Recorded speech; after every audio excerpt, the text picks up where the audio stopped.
ಶ್ರೀ ಕ್ಷೇತ್ರ ಧರ್ಮಸ್ಥಳ ಗ್ರಾಮಾಭಿವೃದ್ಧಿ ಯೋಜನೆ ಬಿಸಿ ಟ್ರಸ್ಟ್ ಕಲಬುರಗಿ ಜಿಲ್ಲೆ ಚಿಂಚೋಳಿ ತಾಲೂಕು ಭಕ್ತಂಪಳ್ಳಿ ವಲಯ ಭಕ್ತಂಪಳ್ಳಿ ಕಾರ್ಯಕ್ಷೇತ್ರದ ಸರ್ಕಾರಿ ಪ್ರೌಢಶಾಲೆ ಹಾಗೂ ಕೊಂಚವರಂ ವಲಯದ ಕಲ್ಲೂರು ರೋಡ್ ಕಾರ್ಯಕ್ಷೇತ್ರದ ಸ್ವಾಮಿ ವಿವೇಕಾನಂದ ಹಿರಿಯ ಪ್ರಾಥಮಿಕ ಶಾಲೆಯಲ್ಲಿ ಪರಿಸರ ದಿನಾಚರಣೆ ಅಂಗವಾಗಿ ಗಿಡನಾಟಿ ಕಾರ್ಯಕ್ರಮವನ್ನು ಹಮ್ಮಿಕೊಳ್ಳಲಾಯಿತು.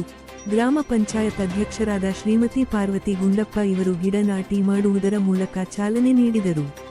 ನಂತರ ಮಾತನಾಡಿದ ಅವರು ಮಕ್ಕಳನ್ನು ಕುರಿತು ಮನೆಗೊಂದು ಮಗು, ಮಗುವಿಗೊಂದು ಮರ, ಊರಿಗೊಂದು ವನ, ಹಸಿರೇ ಉಸಿರು, ಕಾಡು ಬೆಳೆಸಿ ನಾಡು ಉಳಿಸಿ ಎನ್ನುವ ನಾಣ್ಣುಡಿಗಳಂತೆ ವಿದ್ಯಾರ್ಥಿಗಳಿಗೆ ಪರಿಸರದ ಬಗ್ಗೆ ಮಾಹಿತಿ ನೀಡಿದರು. ಪರಿಸರವನ್ನು ನಾವು ರಕ್ಷಿಸಿದರೆ ಪರಿಸರ ನಮ್ಮನ್ನು ರಕ್ಷಿಸುತ್ತದೆ. ಆದ್ದರಿಂದ ಗಿಡಗಳನ್ನು ಕಡಿಯದೆ ಅವುಗಳನ್ನು ಬೆಳೆಸುವಂತೆ ತಿಳಿ ಹೇಳಿದರು. ಶಾಲೆಯ ಮುಖ್ಯ ಗುರುಗಳಾದ ಶ್ರೀ ನಂದಕುಮಾರ್ ಸರ್ ಮತ್ತು ಶ್ರೀ ಮಂಜುನಾಥ್ ಸರ್ ರವರು ಶಾಲೆಯ ವಿದ್ಯಾರ್ಥಿಗಳನ್ನು ಕುರಿತು ಇಂದು ಗಿಡ ನಾಟಿ ಮಾಡಿದ ಎಲ್ಲಾ ಸಸಿಗಳಿಗೂ ಒಂದೊಂದು ವಿದ್ಯಾರ್ಥಿಗಳಿಗೆ ಜವಾಬ್ದಾರಿಯನ್ನು ನೀಡಿ ಅವುಗಳನ್ನು ಪೋಷಿಸುವಂತೆ ಹೇಳಿದರು.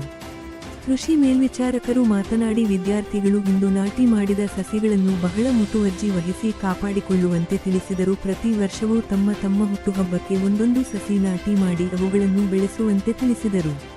ಈ ಕಾರ್ಯಕ್ರಮದಲ್ಲಿ ಊರಿನ ಮುಖಂಡರಾದ ಶ್ರೀ ಗುಂಡಪ್ಪ, ಶ್ರೀ ಕುಪ್ಪೇವುದ್ರ, ಶ್ರೀಮತಿ ಗಂಗಮ್ಮ, ಶ್ರೀಮತಿ ಮಹಾನಂದ, ಶಾಲೆಯ ಶಿಕ್ಷಕರಾದ ಶ್ರೀ ಹಾಶಪ್ಪ, ಶ್ರೀಮತಿ ಶಹಜಹಾನ್ ಬೇಗಂ, ಶ್ರೀ ರಮೇಶ್, ಶ್ರೀಮತಿ ಸುನಿತಾ, ಸೇವಾ ಪ್ರತಿನಿಧಿ ಶ್ರೀಮತಿ ಸುವರ್ಣ ಮತ್ತು ಶ್ರೀಮತಿ ಪಲ್ಲವಿ, ವಿಎಲ್ಇ ರೂಪ ಶಾಲೆಯ ವಿದ್ಯಾರ್ಥಿನಿಯರು ಭಾಗವಹಿಸಿದ್ದರು.